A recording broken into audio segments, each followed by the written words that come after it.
Hello and welcome back दोस्तों, आपके अपने चैनल डीसी व्लॉग्स पे। तो आज का व्लॉग काफ़ी स्पेशल होने वाला है और आज के व्लॉग में मैं आपको सारी जानकारी देने वाला हूँ छठ पूजा के बारे में।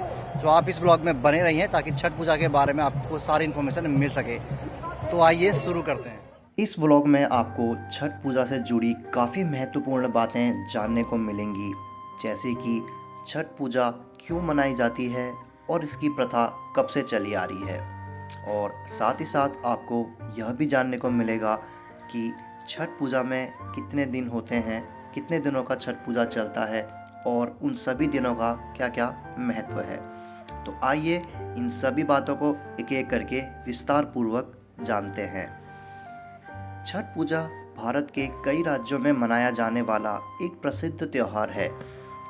इस त्यौहार को ज़्यादातर बिहार, झारखंड, यूपी और वेस्ट बंगाल के कुछ हिस्सों में मनाया जाता है। यह इकलौता ऐसा त्यौहार है जिसमें उगते हुए और डूबते हुए सूरज को अर्घ दिया जाता है। यहाँ पे मुख्य तौर पे सूर्य भगवान की पूजा की जाती है और छठी मैया की भी पूजा की जाती है। इस पूजा के दौरान व्रती 36 घंटों का उपवास रखती है।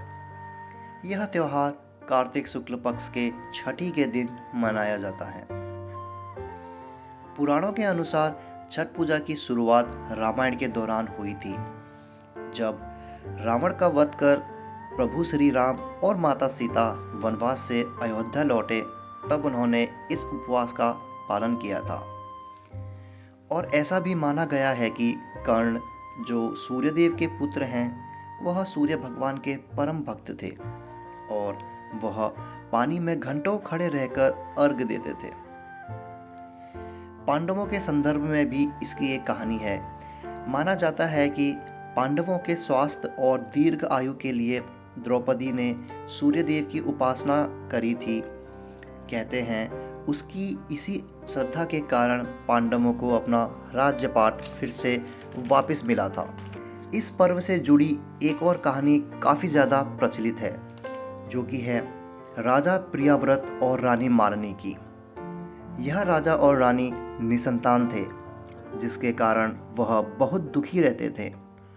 तब महर्षि कश्यप ने उन्हें पुत्र कामेष्टि यज्ञ करने की सलाह दी। जब उन्होंने इस यज्ञ को किया, तब महर्षि कश्यप ने उन्हें प्रसाद के तौर पर खीर खाने को दी। कुछ समय बाद ही राजा और रानी को पुत्र की प्राप्ति हुई, लेकिन उनकी किस्मत इतनी खराब थी, वह बच्चा मृत पैदा हुआ। राजा जब अपने पुत्र का मृत देह लेकर शमशान गए और अपने प्राणों की भी आहुति देनी चाहिए, तभी उनके सामने देवसेना यानी छठी माता वहां प्रकट हुई, जिन्हें षष्ठी के नाम से भी जाना जाता है। उन्होंने उस राजा को कहा कि अगर कोई पूरे मन से विधिव्रत उनकी पूजा करे तो उनकी सारी इच्छाएं पूरी होती हैं। तो फिर राजा ने पूरे सच्चे मन से देवी षष्ठी की पूजा करी और व्रत रखकर उन्हें प्रसन्न किया। राजा से खुश होकर उन्होंने उसे पुत्र प्राप्ति की वरदान दिया। कहते हैं कि जिस दिन राजा ने वह पूजा की थी, वह दिन कार्तिक शुक्ल के षष्ठी का दिन था, मतलब छठा दिन था कार्तिक महीने का। और उस दिन से आज तक इस प्रथा को उसी प्रकार से मनाया जाता है और यह प्रथा उस दिन से चली आ रही है। और आज भी इस पूजा को संतान प्राप्ति और अपने घर वालों की सुख समृद्धि के लिए किया जाता है। अब बात करते हैं छठ का त्यौहार कितने दिनों का होता है। छठ का त्यौहार 4 दिनों का होता है और चारों दिनों को अलग अलग तरीके से मनाया जाता है और इन चारों दिन अलग अलग प्रकार के प्रसाद भी बनाए जाते हैं। तो आइए एक एक करके इन 4 दिनों की विशेषताओं को जानते हैं और इन्हें कैसे मनाया जाता है वह भी जानते हैं। सबसे पहले बात करते हैं डे 1 यानी कि पहला दिन। यह शुरू होता है दिवाली के छठे दिन से और इसको कहते हैं नहा खाए। इस दिन सबसे पहले घर की सफाई की जाती है और उसे पवित्र किया जाता है, जिसके बाद व्रती स्नान कर अपने आप को पवित्र करती है।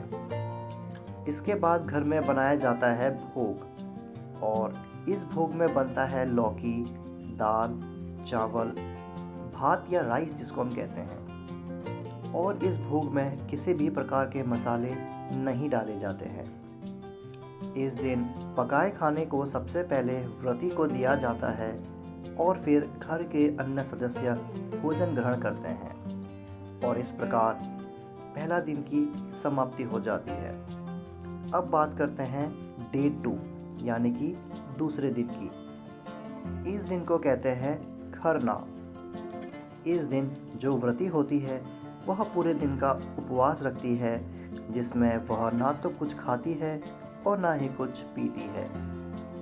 इस दिन प्रसाद में बनती है खीर, और यह जो खीर बनती है वह एक अलग से मिट्टी के चूल्हे में बनाई जाती है, या अगर मिट्टी का चूल्हा ना हो तो अलग से गैस चूल्हे में बनाया जाता है, जिसमें घर का अन्य खाना ना बन रहा हो। और इस प्रकार से डे 2 की समाप्ति हो जाती है। अब बात करते हैं डे 3 यानी कि तीसरे दिन की। तीसरे दिन को कहते हैं संध्या अर्घ। यह दिन तीनों व्रतों का मुख्य दिन होता है और व्रती पूरे दिन निर्जल व्रत रखती है और शाम में नदी या तालाब में जाकर डूबते हुए सूरज को अर्घ्य दिया जाता है। जब व्रती अर्घ्य देने के लिए घाट की तरफ जा रही होती है, तभी उनके घर का एक पुरुष बांस की बनी हुई एक टोकरी लेकर आगे चल रहा होता है, जिसे बहंगी कहते हैं।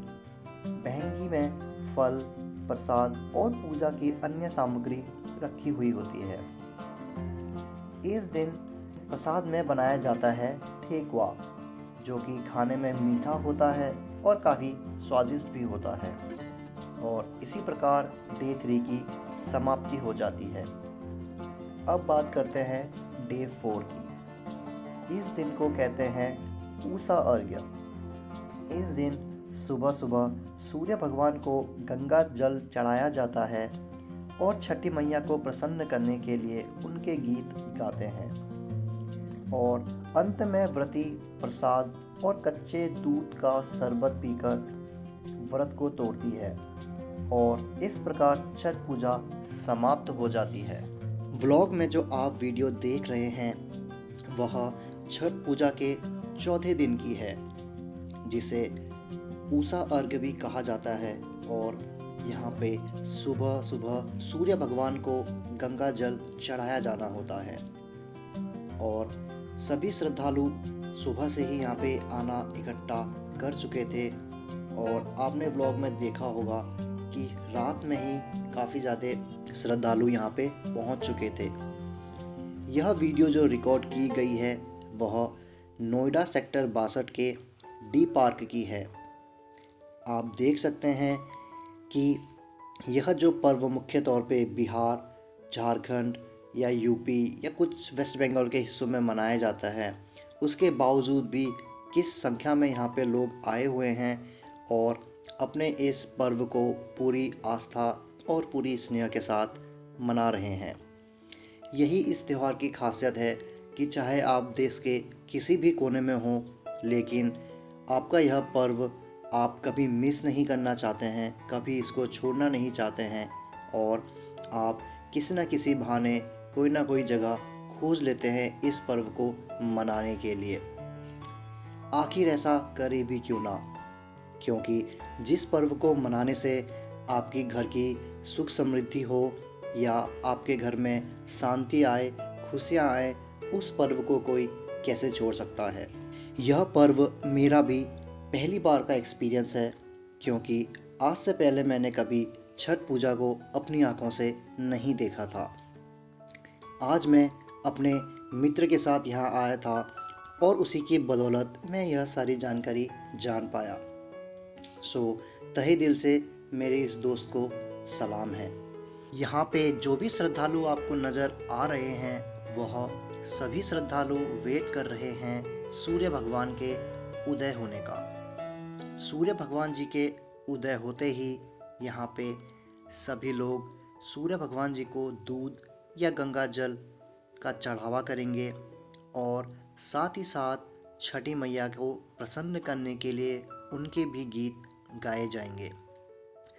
सूर्य भगवान को उदय होने में बस अब कुछ ही देर का समय है और कुछ देर बाद ही यहाँ पे सूर्य भगवान जी के दर्शन होने वाले हैं।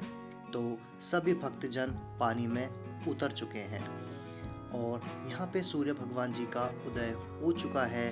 तो सभी श्रद्धालुओं ने अपनी आस्था के अनुसार दूध व गंगा जल सूर्य भगवान जी को अर्पित कर रहे हैं और जिनकी पूजा संपन्न होती है वह प्रसाद का आदान प्रदान भी करते हैं।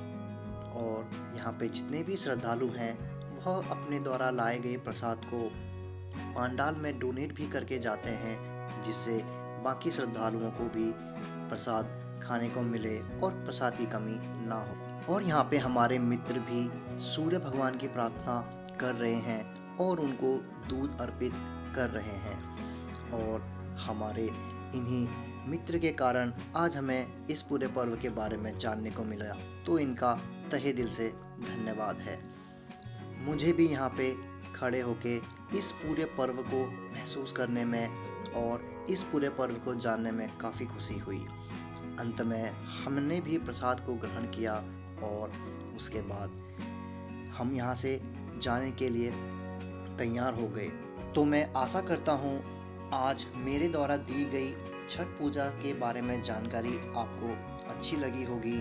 और अगर आपको मेरी यह दी गई जानकारी अच्छी लगी है तो आप वीडियो को लाइक कर सकते हैं और जिनको छठ पूजा के बारे में ज़्यादा जानकारी नहीं है उन्हें ये वीडियो शेयर भी कर सकते हैं। और अंत में यहाँ पे सभी श्रद्धालु धीरे धीरे अपने घर को बढ़ रहे हैं और वह घर जाते हुए अपनी अपनी जो कि घर से लाई गई टोकरियाँ हैं उन्हें भी लेके जा रहे हैं। जिस प्रकार से आप यहाँ पे देख सकते हैं कि यह भाई अपनी टोकरी लेके घर को वापस जाने की तैयारी में है। तो इसी के साथ मैं आज के इस ब्लॉग को यहीं पर ही एंड करना चाहूँगा और इस पर्व के बारे में ज़्यादा से ज़्यादा लोगों को जानकारी हो, यही मेरे इस ब्लॉग को बनाने का आज का उद्देश्य था। तो इसी के साथ हम आपसे अलविदा लेते हैं, फिर मिलेंगे आपसे किसी दूसरे ब्लॉग में।